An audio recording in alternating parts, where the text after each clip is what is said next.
Página 52. El pragmatismo, por Richard Rorty, 2000. Segunda lección. El pragmatismo como un politeísmo romántico. 2.2. El único objetivo es obtener más y más felicidad. El contraste entre estas distintas actitudes con respecto a la creencia religiosa va a ser el tema principal de lo que sigue a continuación. Pero antes quisiera tratar de resolver una dificultad que cualquier intento de meter a Nietzsche y a los pragmatistas americanos en un mismo saco debe afrontar, a saber, sus actitudes, dramáticamente opuestas, hacia la democracia. Nietzsche es utilitarista solo en la medida en que considera que el hombre no persigue ningún otro objetivo que no sea el de la felicidad. No se interesa para nada por la mayor felicidad del mayor número, únicamente se interesa por la felicidad de algunos seres humanos excepcionales determinados, aquellos con la capacidad de ser sumamente felices. A Nietzsche le parecía que la democracia, que él llamaba cristianismo para el pueblo, es una forma de trivializar la existencia humana. En contraste con esta opinión, James y Dewey dieron por sentada, como también había hecho Milley, la validez del ideal cristiano de fraternidad humana universal. Haciéndose eco de Milley, James escribió: considera cualquier demanda, por muy insignificante que sea, que cualquier criatura, por muy débil que sea, podría hacerte. ¿No tendría que ser deseada en virtud de ella misma? El utilitarismo romántico, el pragmatismo y el politeísmo son tan compatibles con el entusiasmo por la democracia como con el menosprecio por la democracia. El reproche que se le puede hacer a un filósofo que suscribe una teoría de la verdad pragmatista de no proporcionar ninguna razón para no ser un fascista está perfectamente justificado. Aunque tampoco puede ofrecer ninguna para serlo. En cuanto uno se convierte en politeísta, en el sentido que acabo de señalar, tiene que abandonar la idea de que la filosofía puede ayudarnos a escoger entre la variedad de distintas deidades y formas de vida que se ofrecen. La elección entre entusiasmo y menosprecio por la democracia se convierte más en una elección entre, por ejemplo, Walt Whitman y Robinson Jeffers, que entre dos conjuntos rivales de argumentos filosóficos. Aquellos que encuentran moralmente ofensiva la identificación pragmatista de la verdad con lo que es bueno de creer acostumbran a decir que fue sobre todo Nietzsche, más que James o Dewey, quien sacó la inferencia correcta del abandono de la idea de un objeto de conocimiento que nos indica cómo ordenar las necesidades humanas.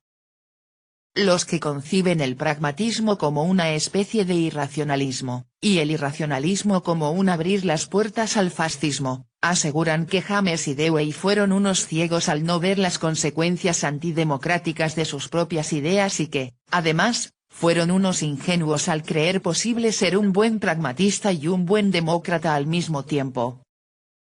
Tales críticos incurren en el mismo error que cometió Nietzsche.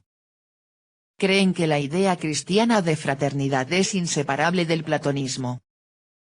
El platonismo, en este sentido, consiste en la idea de que la voluntad de verdad es distinta de la voluntad de felicidad o, precisando un poco más, es la tesis de que los seres humanos se encuentran escindidos entre la búsqueda de una felicidad animal inferior y la búsqueda de una forma de felicidad más elevada y divina. Nietzsche creyó, erróneamente, que una vez desecháramos, con ayuda de Darwin, esta idea y nos acostumbrásemos a la idea de que simplemente somos unos animales listos, no tendríamos ningún motivo para desear la felicidad de todos los seres humanos. Quedó tan impresionado por el hecho de que los héroes homéricos hubieran visto el cristianismo como un absurdo que, a excepción de unos breves instantes, fue incapaz de concebir el cristianismo como la obra de unos poderosos poetas. Supuso que en cuanto la poesía desbancase a la religión como fuente de ideales, no habría ya lugar ni para el cristianismo ni para la democracia. Nietzsche hubiera hecho mejor preguntándose si es posible que la asociación del ideal cristiano de fraternidad humana, la idea de que para los cristianos no hay ni judíos ni griegos, y la noción relacionada con esta de que la única ley es el amor, con el platonismo responda solo a una asociación accidental. En realidad, este ideal hubiera podido salir adelante perfectamente sin el logocentrismo del Evangelio de San Juan y sin la desafortunada resolución de San Agustín según la cual Platón representa una prefiguración de la verdad cristiana. En otro mundo posible, algunos de los primeros cristianos hubieran podido anticipar la observación de James sobre Emerson y Wesley escribiendo: si el César fuera obligado a ser Cristo, el conjunto total de la conciencia humana de lo divino se resentiría. Un cristianismo meramente ético, el tipo de cristianismo que Jefferson y otros pensadores de la Ilustración elogiaban y que posteriormente propondrían los teólogos del Evangelio social, quizá hubiera podido quitarse de encima el exclusivismo que caracterizó el judaísmo y considerar a Jesús como una encarnación entre otras de lo divino. De ser así, una vez separado el ideal de fraternidad humana de la pretensión de representar la voluntad de un Padre Celestial monopolista y omnipotente, la celebración de una ética del amor hubiese encontrado su lugar en el politeísmo tolerante del Imperio Romano. Si los cristianos simplemente hubieran predicado una moral y un evangelio social de este tipo, nunca se habrían molestado en elaborar una teología natural.